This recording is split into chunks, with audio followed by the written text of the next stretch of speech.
This time, I'm going to show you how to archive conversations, where archived chats are located, and other very useful tips to know. The first thing is to open WhatsApp and select the conversations we are going to archive. For example, this one, we can remove one if we want. We will archive just this one so you can see. And here this folder with a downward arrow will appear. To our attack iwing ke nang pass, we click on the folder and automatically say that the conversation is archived, and this new option that says archived will appear. Let's archive another conversation to show you something.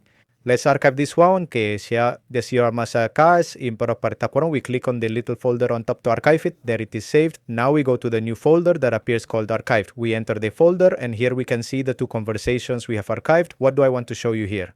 Let's quickly go to the top right to the three dots. We tap there and go to archiving settings. We see this option that says archive chats remain archived when we receive a message. We leave it active.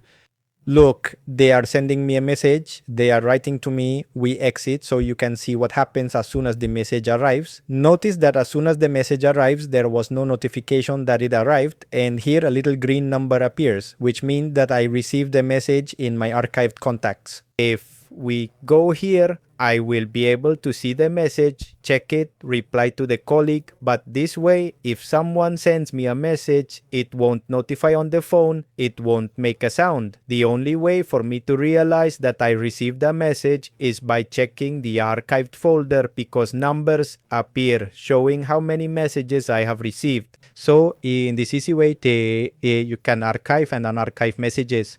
Also, remember to check the description where I show you how to make the most of Meta AI, the new WhatsApp feature, to keep it in mind. Remember to subscribe to this channel to stay updated with the best content on social media and Android apps. Subscribe now and watch the video in the description. See you next time. Thank you for your attention. I hope these recommendations are helpful.